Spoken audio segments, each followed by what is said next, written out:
प्रिय विद्यार्थियों, मैं डॉक्टर विनीता निर्वाण, MLV गवर्नमेंट कॉलेज भीलवाड़ा। आज हम लोक वित्त की प्रकृति, नेचर ऑफ पब्लिक फाइनेंस के बारे में अध्ययन करेंगे।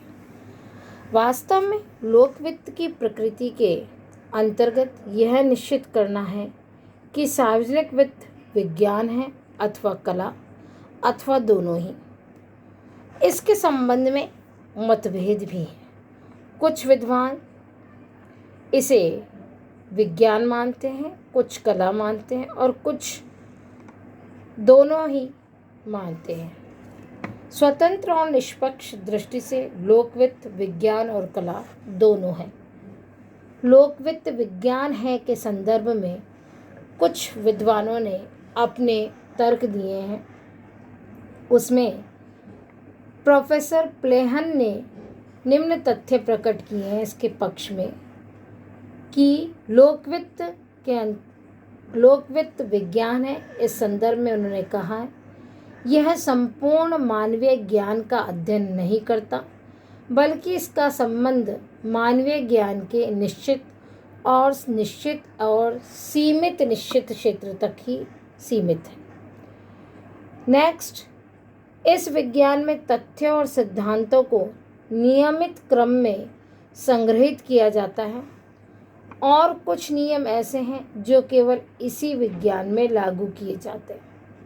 नेक्स्ट, सार्वजनिक वित्त के अध्ययन और अन्वेषण में वैज्ञानिक विधियों का व्यापक प्रयोग किया जाता है तथा साथ ही साथ किसी विशिष्ट प्रकार की द्रव्य अथवा वस्तु स्थिति के संबंध में निश्चित विवेचना प्रदान करना भी इसका कार्य है और उसके बारे में पूर्व अनुमान हम नहीं लगा सकते हैं।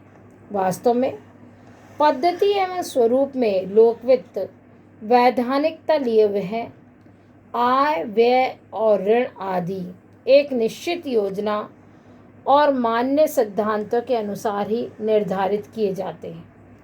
ये सिद्धांत वैज्ञानिक लोक वित्त एक आश्रित विज्ञान के रूप में है और साथ ही साथ इन सिद्धांतों में मान्यताओं एवं अनुभव मुख्य भूमिका निभाते हैं।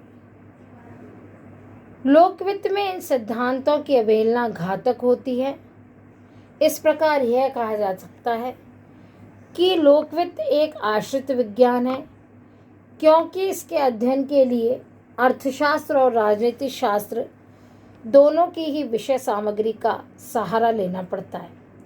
इसे स्वतंत्र प्रकृति का विज्ञान नहीं कहा जा सकता।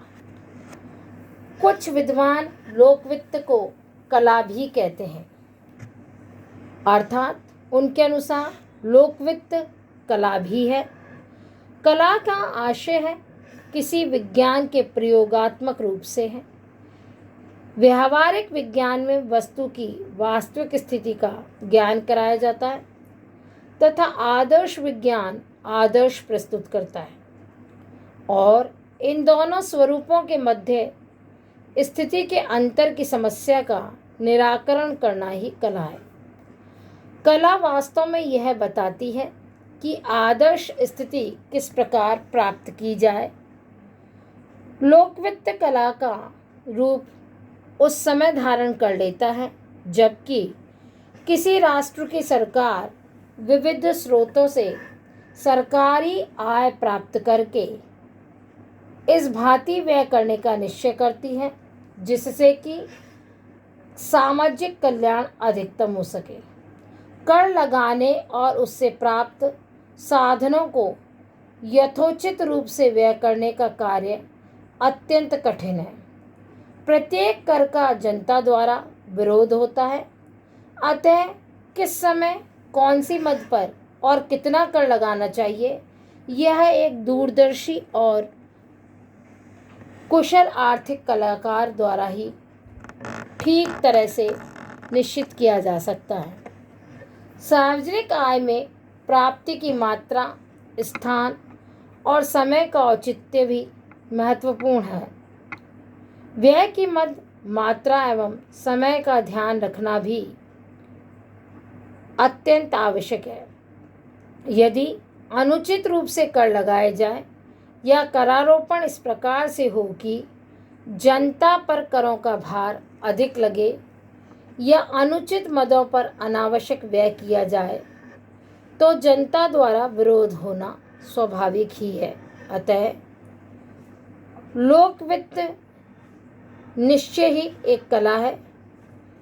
निष्कर्ष रूप में हम ये कह सकते हैं कि लोक वित्त विज्ञान और कला दोनों हैं। लोक वित्त का विज्ञान ईंटों के ढेर को ठीक ठाक एक मकान के रूप में बनाने का नक्शा दिखाता है, तो लोक वित्त की कला उस नक्शे को क्रियात्मक रूप प्रदान करती है। लोक वित्त की प्रकृति संबंधी प्रमुख विचारधाराएं।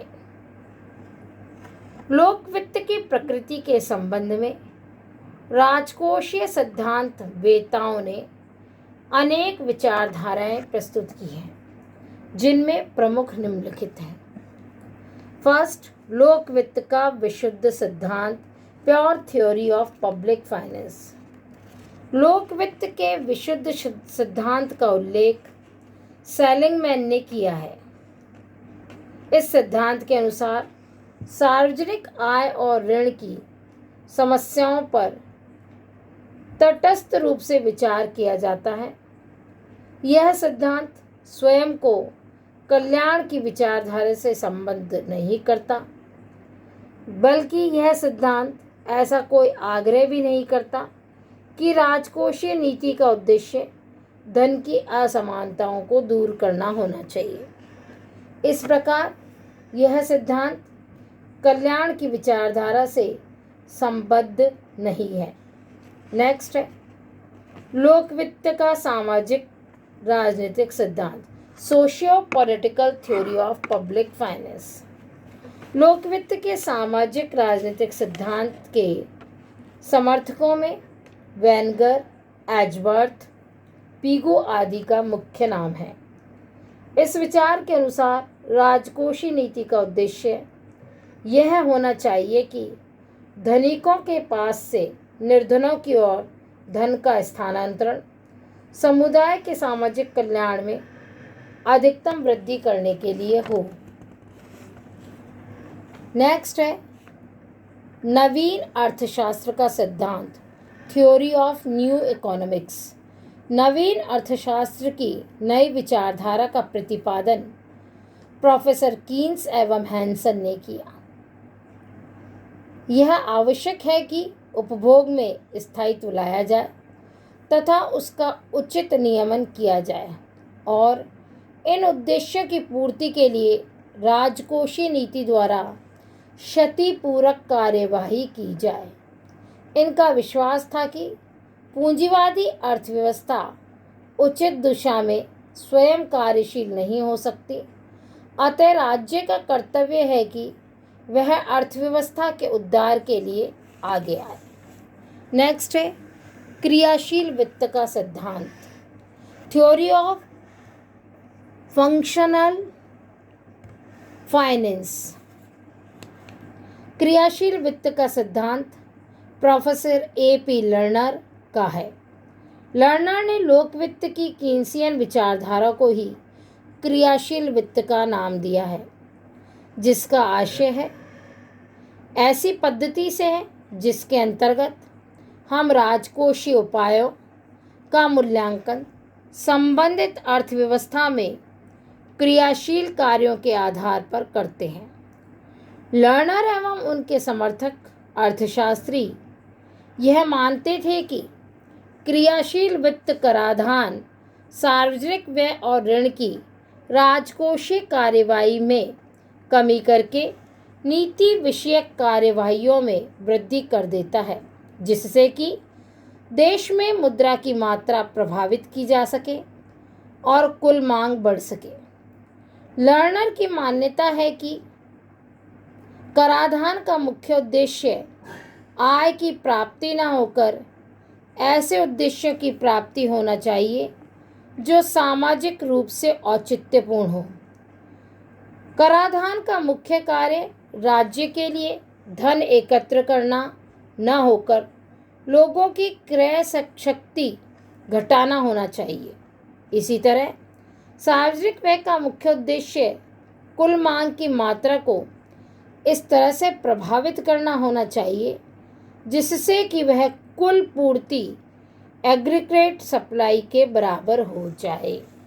अर्थात इसके अंतर्गत कराधान द्वारा एकत्रित धन को इस प्रकार से व्यय किया जाए जिससे कि लोगों की क्रय शक्ति में अत्यधिक वृद्धि ना हो, और साथ ही साथ सार्वजनिक व्यय का भी इस प्रकार से उपयोग किया जाए जिससे कि लोगों की कुल पूर्ति और व्यय दोनों बराबर रहें।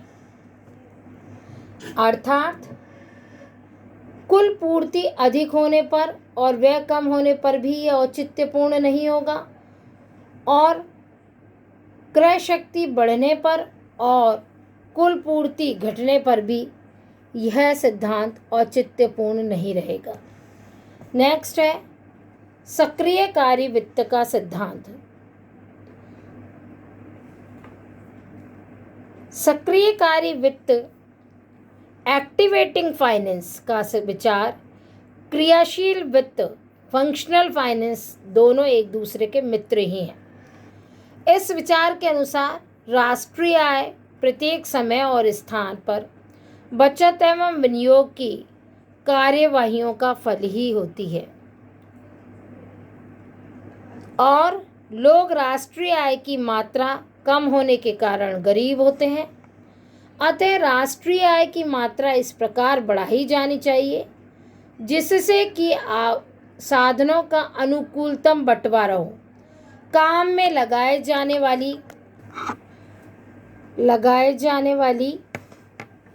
सभी संभाव्य यानी जो पॉसिबिलिटीज़ है और संपूर्ण साधनों का सर्वोत्तम संभव तरीके से प्रयोग में लाया जाना चाहिए जिससे कि राजकोषीय समायोजन ऐसा हो जिससे विनियोग का प्रभावी ढंग से प्रवाह शुरू हो जाए और उससे साधनों का अनुकूलतम विभाजन संभव हो सके। क्रियाशील वित्त और सक्रियकारी वित्त में आधारभूत अंतर केवल यही है कि जहां प्रथम ने व्यय को अपना प्रारंभ बिंदु माना है, वहीं द्वितीय ने उत्पादन को अपना प्रारंभ बिंदु स्वीकार किया है।